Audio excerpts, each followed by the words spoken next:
o yecci ɗum wala tan sa nasibaka min addunia ta yejuti geɗal ma duniya yejiti a dilli a hoyi seede a yaari a compte milliard kaja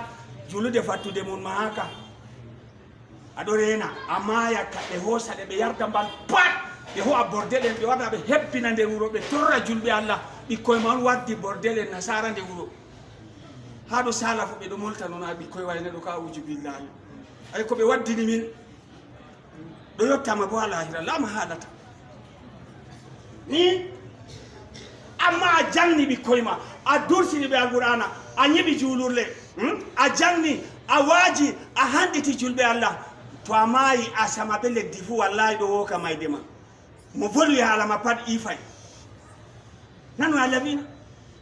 yawma idin tuhaddisu akhbaraha ñande man leddi yeccata habaru maari annabijo sallallahu alaihi wasallam o yamti sahaba en o dari nder sahaba en o yamti ɓe atatruna ma akhbaruha ha Allah wi ñande man o yamtata leddi yeccata Allah habaruji maari ɗo kam sahaba en on famtina sahaba en sefi Allahu alamu bi murad Allahu alamu Allahu wa rasulu alam Allah bin nuraɗo mo andi min kamin anda nde annabijo wiɓe to innaha tashhadu ala abdin aw amatin amila alayha kaza wa kaza bilisani fasih annabijo wiɓe to leddi ɗo ndi talmi volugo ñande dargal ndi seedana macco dari dow maari juuli waɗi dewal pat leddi ɗo seedan ñande dargal ni on mana yawma idin tuhaddisu akhbaraha ni annabijo muhammadu sallallahu alaihi wasallam tafsiri babal ngam annabijo tafsiri alqur'ana ɗo jak sende timmi nde Allah ƴoni timmi wala aya je ɓe tafsirta on ko annabijo tafsiray wala aya on kaɗo mari mana wonay mushabaha mana man wala nden annabijo tafsiray ka wala ɗaddodiraɗo e nde jooɗi en jangata hande waymi kana miɗe sohli mi jangata to jotta laaru Abu Hurairata ɗo debbo man wala wari o faɓɓi ha annabijo duuɓi tati o dursi hadise ujune 5,350 nden debbo bo wala say feere o yaha ha babal Sam ɗo ha geeloɗi wartata dongle Sam ɗo o wara o waɗa dako o fiya dako ha geeloɗi ɗo o jippina dibinoje ɓe yoɓa mo seede o heɓa o fiɓa ɓe hoosa seede ko jak o waɗi a sadaka de ɗo kanen kanen mbiya ɗo ka ginnawol ɗo kana mbiyanen ka ɗo ka ginnawol to laare ngendam sahaba en ɗo nda alqur'ana ɗo jippa ɓe dursa nda hadiseji annabijo ko ɓe dursan nda ɓe wodi gese nda ɓe wodi jawdi ɓeɗo hawri kunga man nga ɗo yani ɓe dilli hande aljanna enen bo en ɗo jooɗi way sungullaji ɗuuɗi ɓeɗo hawri kuje man pat kamɓe ɗume ɓe hawray nda alqur'ana ɗo ɓe yiɗi ɓe dursa nde nde ɗo jippa suhlayɓe ɓaawo toon ba jotta Aboubacry en ɗo filoɓe Abdourahmane ibnu Awf en ɗo filoɓe Jubayru ibnu Awwam en ɗo filoɓe Saad ibnu Abi Waqqas en ɗo filoɓe ɓeɗo dursi alqur'ana ɓeɗo fila haɗay ɓe bo enen ka ko waɗi en waɗata noon ko enen ka en nani Allah yaafimi noon enen ɗo ka Allah yaafimin kamɓe ka Allah yaafayno ɗon ɗo yabda enen fof en yaranga no noon man goɗɗo ngam ɗo waɗa haya taw janggay oɗo waɗa bitik taw janggay oɗo mara ngesa taw janggay oɗo dura taw janggay jihadi ɗon na kamɓe kana jihadi ko ɓe yahan noon nder noon ɗo jihadi bo ɗon de ɓe darna hunde man pat jotta ka ɓe dilla e jihadi on jihadi ɗo hulni de ba jotta minin ka to en yahay kono ɗo kana se ɗaɓɓita jam en buusin heɓa layaru buusin heferɓe ɗo tayya ɗum iɗi daga en ɗo faɗɗago ɗo dilla do'a ha to kamɓe ɗo wala hunde ɓe resata de goɗɗo vurtina kafay o vurtina ko wiyata ni ashhadu an la ilaha illallah laaru konu uuduɗo nde konu man wari ɓe hawri Aliyu Mubaraja Aliyu ɓe kefero feere ɓe mburti ɓe ngaɗa haɓre Aliyu waɗi kafay ni o wi wallahi kafayam ɗo seedata be ma seto kafayam ɗo naadima yiite jahannama ko bo Allah waɗi kafay maɗo ɗo naadiyam aljanna nde sendira be ma ni wallahi o wi oɗo man nde o waɗi oɗo ni o waɗiti ni so o hoosi kosɗe maako be juuɗe maako fu tawi direct o ɓamti o soppamo oɗo wi tuubi metata o huniri be bandi ko ɓi bappa maako on se yurmimo o accimo habre man on nde timmini be maako kam kamɓe kamɓe ɗo ɓe nani Allah ɗo ɓe nuɗɗini ha goɗɗo yaɓa dow ndiyam dilla de jotta enen ɗo bamtiɗo wara diga ha gaɗa Allah inna la ala kulli shay'in qadirun a faami Allah ka ko ɗume won bawɗe a wara yaɓa ɓe garima dow maayo ɗo ka goɗɗo yerda ka sabla ko a wi tam ɗo ka Allah ɗum fakat Allah sattina ndiyam ɗo yaaɓu saalu tam jaɓari tan jango ɗo waddi salati wi famanistankahahu shakkun sajada bada salami to se ko on te'ima tan a sujida e bada derraɓe ɗo ka tam sekata maayo ngo tan ngo illa tam de amma kamɓe ka ɓe ɗo yerdi fakat Allah sen ɗo yetti ko sattina ndiyam ɗo ɗora ɓe yaaɓa ɓe sala tan derraɓe na kuje man pat ɗo branchi kuje man fu to a ɗaɓɓiti tawakkulu ɗon wa ala llahi falyatawakkalil mutawakkiluna ɓe ɗo mari tawakkulu to a ɗaɓɓiti khushu'u khashi'una ɓe ɗo mari to a ɗaɓɓiti du'a'u ɓe ɗo mari to a ɗaɓɓiti ibada ɓe ɗo mari to a ɗaɓɓiti ilmu ɓe ɗo mari to a ɗaɓɓiti dinu ɓe ɗo mari ikhlasul qalbi ɓe ɗo mari kuje man ɗo branchi pat to ɓe wi ya Allah ni hunde man wari can si yana beb yana de ɓe laara haqiqatul amri de na baynen ɗo ka e duniya ɗo sati jango yasin hirsu getugal ɓalewal cirib dara sappatati daket tasbunari heɗɗo canji hoti ha jawagati to wartu ha jammil wodi keɓal wartu ɗo fuɗɗi tul habda daket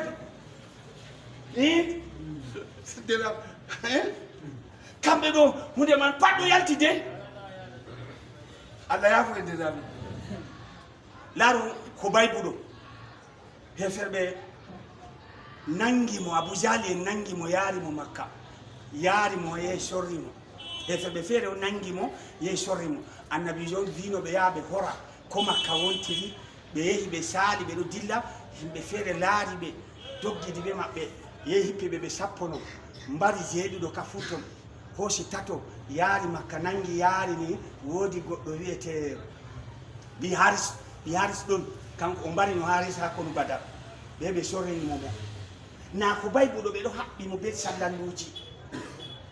to fajiri déjeuner waɗi ɗo ɓe wara tawa oɗo wondi be tufahu pomme de France ɗo dukuje saare en ɗo hetti jeeri ha kombi mako ɓe visa e man ɗo ɓe tawa irim wato hande inaboje ɗo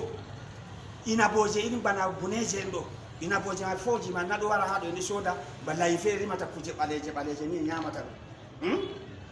ɓe tawa ɗo jeeri ha mako dey wala mo waddata ko ɗume Allah riski mo bana riski mo Maryam go anna laki haja ya Maryam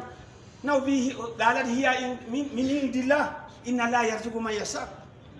oɗo jooɗi banni ñamdu jippa tan parat oɗo ñama Abu Jali ɗo wara tawa wallahi ñamduji kam yeccima oɗo ƴakka iri dankali en ɗo defaɗi man ɗo ƴakka iri mbayi en ɗo o ƴakka kuje kecci oɗo nder sallalu de to enen ka kulol Allah man derreaɓe en yottay je maɓɓe ɗo Allah hoosa ha aljanna to waddana ɓe ha Makka ɗo ɓeɗo haɓɓimo de kamɓe fu ɓe yi kaye fa kam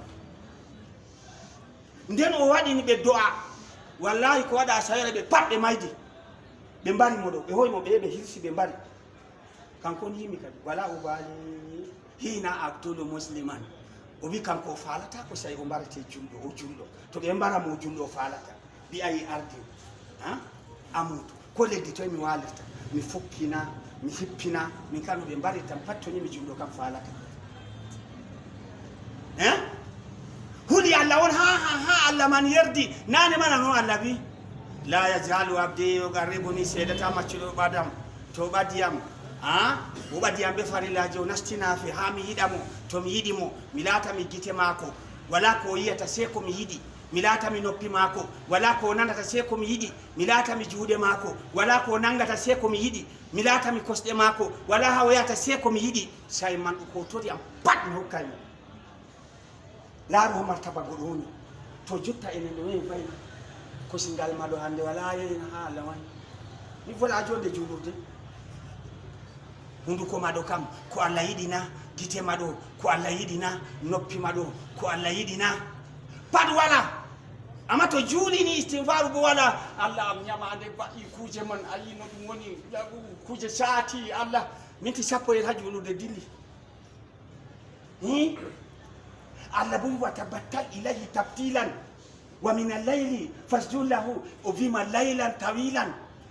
jemmare jak adu jodi Allah ya fo ndirabe derdirabe julbe Allah domin do al-arshi Allah do don lamoni domin do al-arshi Allah arshur rahman fawqahu ilmu tatahu amru al-arshi do domay andal Allah lesman ngore Allah lesmin do yite jahannama derdirabe lesdo to luggini tonton yite jahannama woni on do yabo ngedo vurta do ko seje volcanji yite vurta do hosere nde wula nge wulan kala ko nge tawi fu ko nyifata nge wala sesay Allah muyi mu andi do nasta internet pat do yeggi terleje man do futta wala geni keccum wala mayo wala hayre do kam min ka wona yite lahira na jamme na sara mayden min ka do ka wona yite ko Allah bino go itago nara wagudu hannas wal hijara do kam usel wona kam bo Allah ya fi yite on ge wara leggal keccal yite min ha do kana to hunde keccuma ko tan yamugo gene kecci a jamni asana na jabata haliti amin do kam do katima juludeji do wadi jangugo alqur'ana do tema wadi to hales de godde yite fere vurta wala leggal keccal wala do hayre wala mayo do dilla tan ha yaha sheha Allah darni dara wala be nyifa ko a wadi ton baddo bedda tan won mo anda yite man nadere won mo yata bona Allah sendo yafu den Allah bi wa ma amruna illa kalamil bil basar dangal nanata do ha Allah wala sinabana illa li gite mabba gite mabita dangal dari to Allah yafu haja bi fadlillahi wa ni'matihi wa minnatihi dede ko nani fu mu ere Allah ko nani mi majji nafsi wa shaytan nafsi ambe shaytan ko nani mi hebti muwafaqa billah Allah fondi am non na der dabariam Allah sindo yafel darni wajuhadu masha Allah kala goddo fu taskita futtan be Allah kala goddo fu taskita to fotti be Allah mo mari mo ko viyata himbe ayedo wala ko be nafata ko dum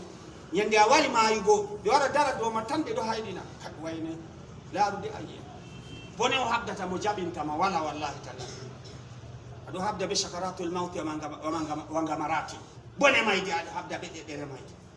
baba ma wara dara yurmina kaddi helam do kadda ay baw e seda serani be do yewta ko veti o nyamaydi nder bokko budi hunno ko mo wali do nyawdo fu jamata ko alaji a nyamina a julina si alaji do ko veti do ka o nyamdu